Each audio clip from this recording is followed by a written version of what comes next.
Kumusta mga brad? Sa panahon ngayon talagang napakatindi na ng labanan ng mga motorsiklo sa merkado, lalo na pagdating sa mga kategori ng scooter. Kapansin-pansin nga po na napakatindi na talaga ng mga scooter sa panahon ngayon. Magaganda ang specs, matitindi ang mga features, at manlulupit na physical appearance. Kaya minsan kahit sigurado ka na sa motorsiklo na bibilhin mo, napapadalawang isip ka pa din.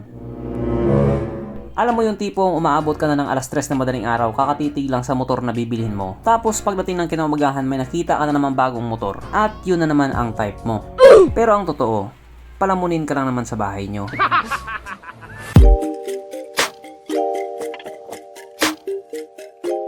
Pero syempre bago tayo magpatuloy, kung bago ka pa lamang napadpad dito sa aking walang kwentang channel, huwag ka na mag-subscribe. So, yun na nga. Isa nga po sa pinakamadaming klase ng motorsiklong makikita mo sa kalsada, walang iba scooter. Kung dati nga po, usong-uso yung mga motor na di cambio, ngayon naman usong-uso na yung mga motor na automatic, lalong-lalo na sa mga syudad. At hindi nga lang po sa Pilipinas nangyayari yon. Kahit sa ibang bansa, nangunguna na rin yung mga automatic sa Amerika, sa Europe, at sa marami pang lugar. At dito nga po sa lugar na babanggitin ko, masasabi talaga natin na medyo kakaiba yung mga scooter nila. Kumbaga may sarili silang style at identity. At ang lugar nga po na tinutukoy ko walang iba kundi ang Taiwan. Kung mapapansin nga po natin yung mga scooter doon, kakaiba talaga yung itsura. Kakaiba yung itsura in a positive way. Unlike nga po sa mga Japanese brand, yung mga scooter ng Taiwan, hindi nila tinitipid sa mga specs at features. Kumbaga, all in na siya. Hindi ko naman sinasabing tinitipid sa mga features yung mga Japanese scooter, pero parang gano'n na nga. Ang ibig ko lang naman sabihin doon, sa unang labas nila walang ganito, tapos pagkasunod na labas may gano'n na.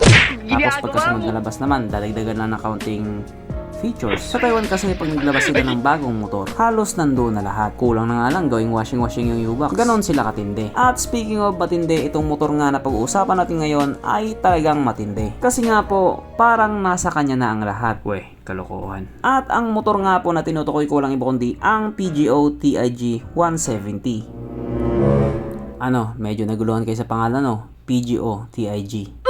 Mas lalo na ako. Baka sunod niya maglabas sila ng QRST XYZ.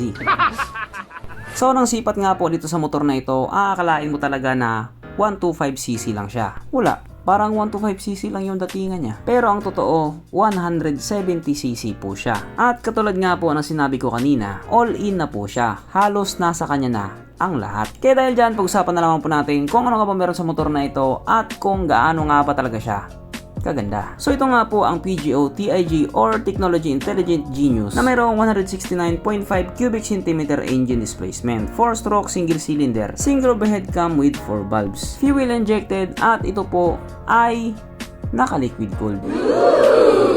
Kaya hindi po siya panis sa Honda Click 125.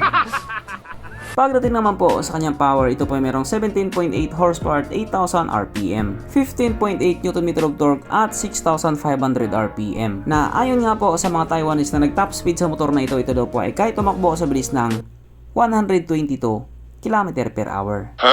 Pero kung dinala lang sana nila sa Pilipinas yan, panigurado aabot ng 150 kph yan. Syempre, ibang usapan na kapag Pinoy na nakasampa.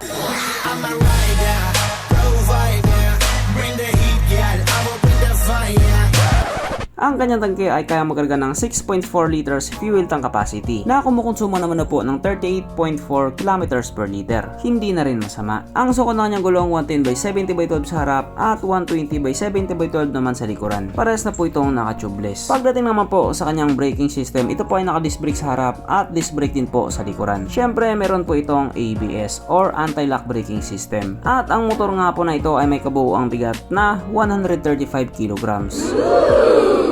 Mapunta naman po tayo sa iba pa niyang mga features. So, ang mga ilaw nga po sa motor na ito, naka-LED na po lahat. At kung titignan mo nga yung itsura niya kapag nakaharap, parang may pagkakawig siya doon ng kaunti sa scooter ng Italjet. At napakaangas din po ng kanyang headlight. Ang kanyang gauge panel ito po ay naka-full TFT instrument panel. At ang malupit nga po dito sa motor na ito, meron po siyang camera. Hindi lang po isa, hindi lang po tatlo, kundi dalawa. Yes po, meron po siyang dalawang camera sa harap at likod. Para kung sakaling nangamote ka at sumemplang ka sa kalsada, na i-record mo yung katangahan mo.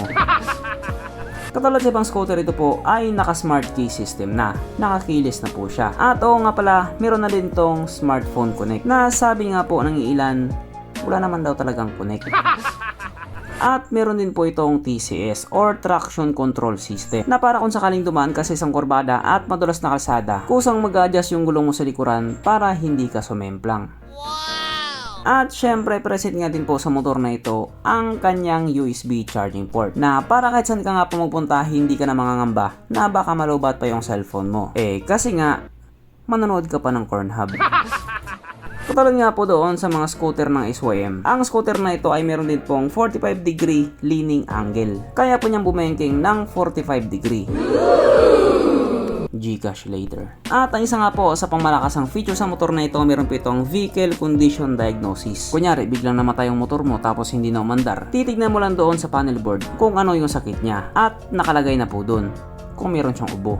At nakalagay na rin doon kung ano yung mga dapat mong gawin para maayos yung motor mo. Pero dito, wala ka na kailangan gawin. Ibuka mo lang yung mata mo. Sapagkat nandito na nga po tayo sa exciting na part, ang kanyang mga suspension. So sa harapang bahagi nga po, ito ay ginamitan ng ordinary telescopic. At sa likuran naman, ito po ay gumagamit ng dual shock absorber na ayon nga po sa mga taong nakagamit sa motor na ito, maganda ang bounce.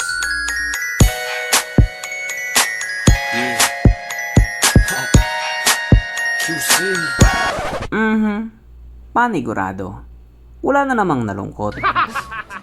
At dahil wala nga pong nalungkot, alamin na po natin kung present nga ba sa motor na ito yung tatlong pinaka-importanting features.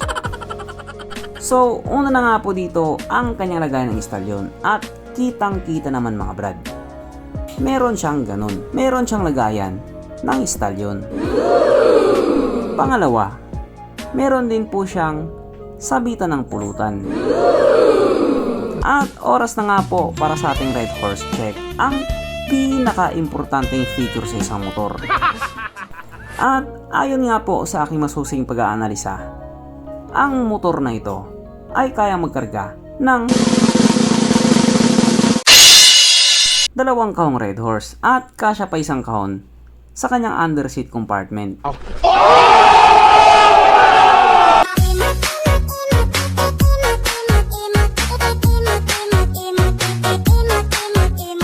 So therefore, ang motor na ito ay talagang highly recommended.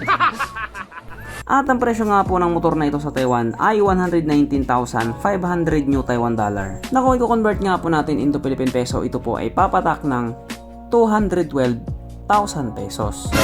So base nga po sa mga features niya, hindi na po nakapagtataka. At kung sakaling hindi man ito ilabas sa Pilipinas, hindi na rin po nakapagtataka. So ganito na lang muna mga brad, kung may gusto sabihin or gusto mong idagdag doon sa mga sinabi ko, mag-comment ka na lamang sa baba. At syempre, katulad ng dati, hindi matatapos ang video na ito na hindi sumisigaw ang nag-iisang hari ng shoutout. At alam nyo na kung sino yun.